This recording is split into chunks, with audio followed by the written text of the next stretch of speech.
It's actually a beautiful day in Houston. Ah, the weather is wonderful. Anyways, the whole point of this video is I get on the internet and I read all these forums about a Dana 30 this, a Dana 35 that, for Jeep TJs, and how Dana 35s are made of glass and they're going to break and blah, blah, blah, blah, blah. Well, I've been rocking out my Dana 35 for quite a while now and doing some pretty good off-roading in it and no issues. But this video, the purpose is a Jeep JK. My wife has a 2010 Jeep JK, and it's on 37-inch tires, 37 by 14s to be exact, with a 15-inch wheel. The wheel and tire combo is 91 pounds a piece. The original 32-inch tires that were 10-inch wide on 18-inch alloys were 80 pounds a piece. So they're only 11 pounds heavier than the original ones. Well, everyone talks about how the Dana 30 will not hold up to a 37-inch tire. And that might be true over time, but I've seen people with Dana 60s snap their axle shafts. I've seen people with Dana 44s snap axle shafts. I've seen people grenade Dana 60, ring opinions.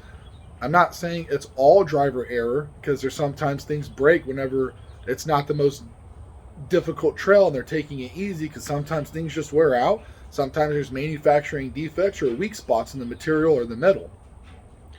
But for how much folklore you hear on these Dana 30s, I gotta say, I'm starting to disbelieve a lot of the rumors, because we've been wheeling with this for 6 months, and we've been to Big Bend, we've been to Hidden Falls, we've been to Northwest Bridgeport Off-Road Park, we've been to General Sam's, we've been to Extreme, Creekside, and we've been wheeling with it pretty good and not a single hiccup. In fact, here's some footage of it. Actually, here's some footage and videos.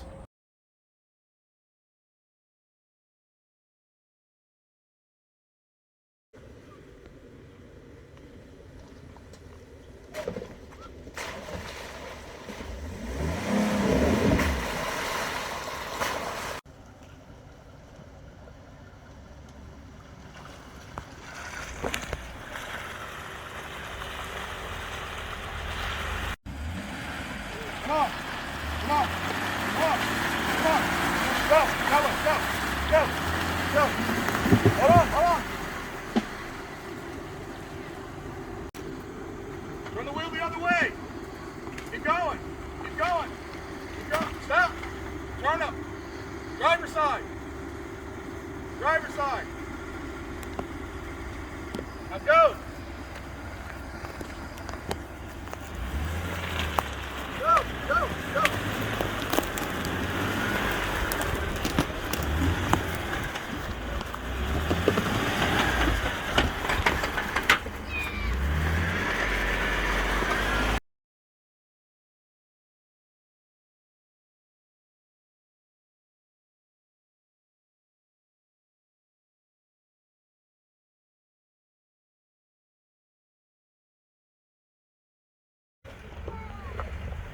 The Jeep can make it. It can make it. Confidence. Straight.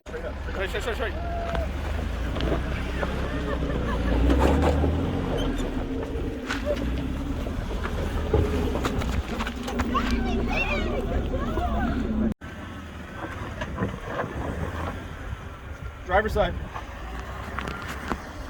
Pull towards us. Towards us. Stop. Slow. Don't do that. You need to turn your wheel towards us. Okay.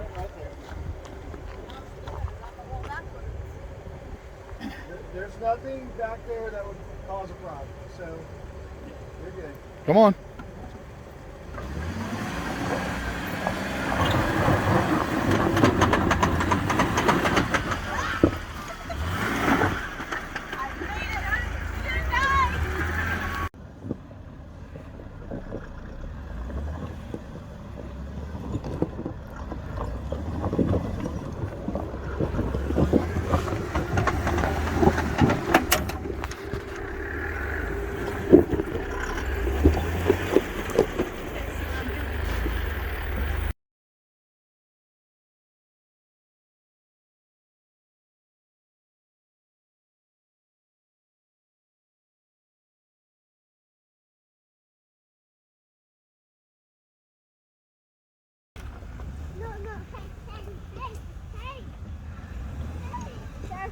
Alright, look.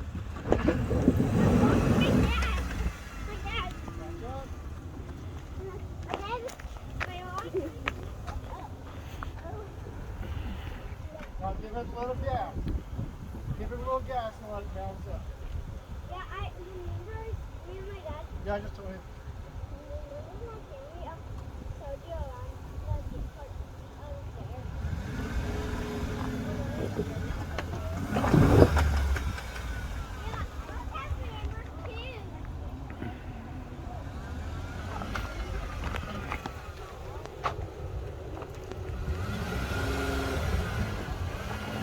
There we go. Straighten up right now. You're good. Straighten your wheels. You're good right there. Yep. You're good.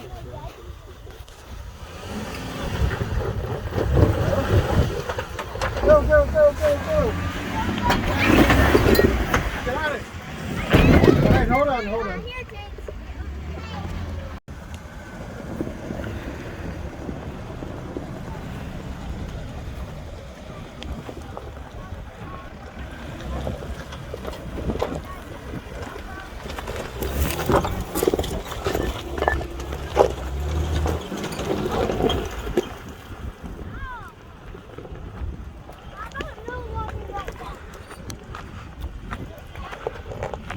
Went up that like nothing.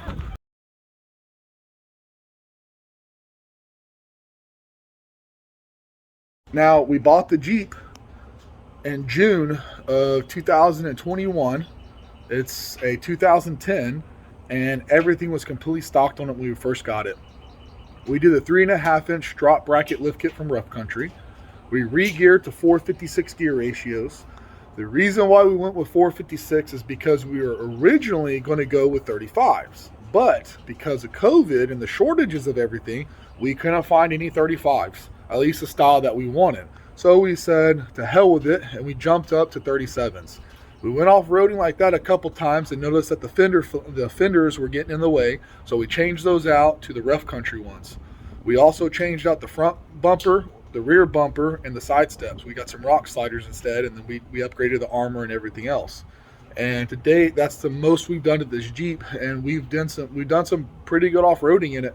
There's quite a few things we want to do more. Learning the limitations of the Rough Country drop bracket lift kit. It's a good lift to get the bigger tire, but articulation and flexing off-roading, it has almost none. It's a very stiff ride, even disconnecting the sway bar. So we're going to go with a 4-inch to get a little extra ground clearance and an adjustable control arm kit. The other problem is that we ran into is the OEM tie rod. We've already bent one. So the 37s, we have bent a tie rod, and we actually just replaced the tie rod, the whole steering system, the drag link, the tie rod, everything, the ball joints, we replaced all of them. And after 7 months, we bent the tie rod. I don't know where it happened or when it happened. I don't know if it was off-roading or if it was just luck of the draw. It happened just to hit a pothole and it bent, but it bent the tie rod, so we got that replaced. It blew both dual steering stabilizers. We had to replace both shocks in the dual steering stabilizers, and we wore out a pair of ball joints. Now, to be fair, the ball joints and the steering components, I don't blame it on them along with the steering strut stabilizer, because those 37 by 14 IROCs are horrible street mannerisms. The whole Jeep, the whole time. Steering wheel, heavy duty ball joints, brand new everything on the steering, brand new steering stabilizers, wheels being balanced a couple times.